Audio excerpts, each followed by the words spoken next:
Kamusta naman ang karera ng mga nurses natin dito sa Pilipinas as far as dialysis nurse is concerned? Ano yung mga madalas na ginagawa namin? Ano yung mga routine, mga procedure na ginagawa namin within our area? No? Let's watch this.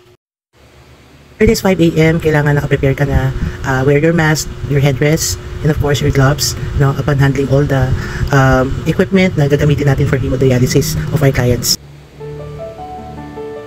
It takes a lot of dedication, sacrifices, hard work, and advocacy of care to client with CKD or what you call your chronic kidney disease client. Since wala naman ng kakayanan ang kanilang kidney para mag-excrete ng ihi, no, kinakailangan talagang mag-undergo ang pasyente, magpalagay ng mga fistula or mga catheter sa dibdib o kaya sa kamay, at nang sa ganon ay madugtungan yung buhay nila. So, highly dependent talaga ang mga CKD client natin, those who have chronic kidney disease, no, sa mga dialysis sessions na kinakailangan nila. So, ang mga pasyente natin, usually yung pasyente natin undergoes 2 to 3 times session of hemodialysis per week yan.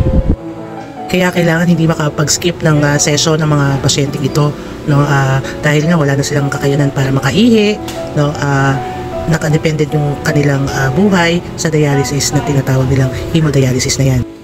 In handling the hemodialysis machine, kailangan talaga you have to wear your gloves all the time, wear your mask and your headdress, no, to avoid contamination kasi blood yan, no, na ini-insertan ang pasyente ng mga pipe or mga pipelines or mga bloodlines, no, kaya iniwasan natin na magkaroon ng contamination ang kanilang blood since ang CKD client is highly compromised na ang immune system ng mga yan. So talagang kailangan na malinis ang prepare lahat, no, particularly sa mga medications nila, pag-handle ng mga pasyente, even in the minor routines na ginagawa sa pasyente. And of course, for the part of the nurse to avoid any, acquiring any disorder, no, kasi may mga pasyente na may mga hepatitis, so iniingatan din natin na magkaroon na tayo ng mga injury, no, particularly kaya number 1 talaga na you have to wear your mask, you have to wear your goggles, if there is goggles available, or your sunglasses, or your mask, no, para na sa ganun, maproteksyonan mo rin ang sarili mo bilang isang dialysis nurse. From knowing the technicality of doing or calibrating your hemodialysis machine, dahil very, very technical nga, the most important personality of a nurse is to be an advocate of the client. No, nandun talagang sasamahan mo sila within the 4 hours time na yan, at may mga possibility na magkaroon sila ng mga alteration, no, magkaroon sila ng hypotension, bumaba yung kanilang BP, magkaroon sila ng chills, lumamig yung katawan nila, mayroon pang at nagkakaroon sila ng mga cramps, no, mga cramping episodes, no, during the time of hemodialysis. So importante na talagang watch out ka. You have to monitor closely or strictly your client. Katulad yung kaninang kliyente natin na pumasok, tinitimbang po muna namin yan, nang sa ganun malaman namin kung gaano ang nag-gain na tubig ng pasyente all throughout or within the absence of hemodialysis, kasi most of the client had series of dialysis in a week. Merong 2 beses sa isang linggo, meron namang 3 beses sa isang linggo. So ang very multitasking ang trabaho talaga ng isang dialysis nurse, even at home. Pag uwi ka sa bahay, may mga katanungan, ma'am, ano yung inumin namin gamot, ma'am, na confine yung pasyente namin, may mga concern na ganun. So you really have time for those people or for your client. You really have a time for them na mapunan yung mga inquiries nila, yung mga katanungan nila. And of course, isa sa mga nakakalungkot na sitwasyon ng mga CKD client natin, yung halos katamaran na nilang magpa-dialysis, no? Talagang most of the time, yung ibang mga pasyente talaga nakakaramdam na umihina yung katawan nila, no, as they undergo sessions of hemodialysis per week. Kaya kailangan i-boost mo yung self-confidence nila, na kailangan ilaban nila yung kanilang buhay on how to survive, no. Kailangan talaga na magpatuloy sila, no, ano pa man ang mangyari. And the mere fact that this is the task of a nurse is actually multitasking, kasi hindi mo lang natatouch yung buhay ng pasyente, kundi yung mga tao, mga mahal sa buhay na nag-aalaga sa mga pasyente. So doon mo mararamdaman talaga yung close family ties ng mga pasyente na dinadialysis, yung pagmamahal at pag-aalaga ng kanilang mga kaanak, mga kadugo nila, mother, father, yung kanilang husband, no, yung kanilang wife na nag-aalaga sa kanila all throughout. So magiging intense talaga yung shall we say, yung commitment mo. Magiging sabi nga nila, kapamilya dapat ang turing mo sa bawat isa, hindi lang kapatid kundi kapamilya. Dito sa Pilipinas, as far as salary is concerned, hindi ganun kataas, especially if you're working provincially, no.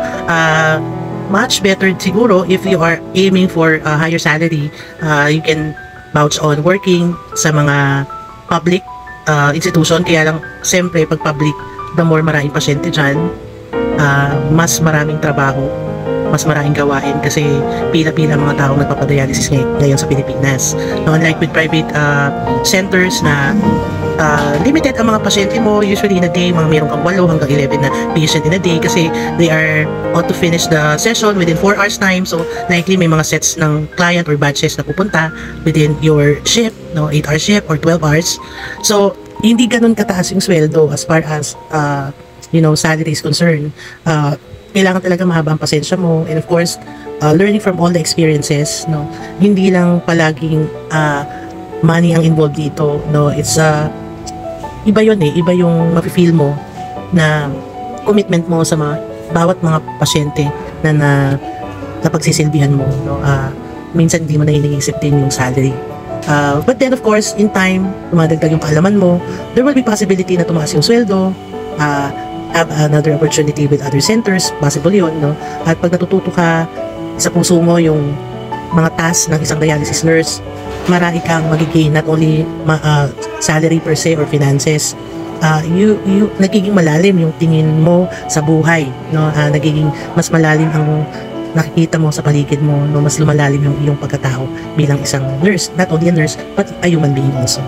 Just before starting the hemodialysis of each client, kailangan tansyado na lahat.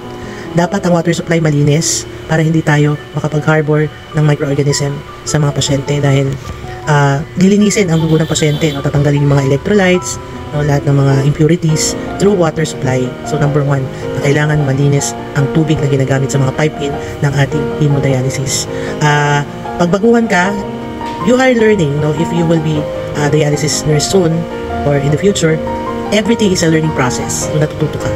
So by the time na talagang fully skilled nurse ka na as a hemodialysis nurse, maiwasan mo na yung mga magiging harmful sa pasyente mo, no? Maiwasan yung mga pagkakaroon ng cramps, no? Pagsusuka, mababa or mataas ang BP. So marami kang ways to prevent further, no, injury, and providing safety to the client itself. So every day is a learning process for me as a hemodialysis nurse. I am learning through all the our team, no, mostly our physician on duty and co-nurses at ating mga technical side, yung mga ating technician ng dialysis, no.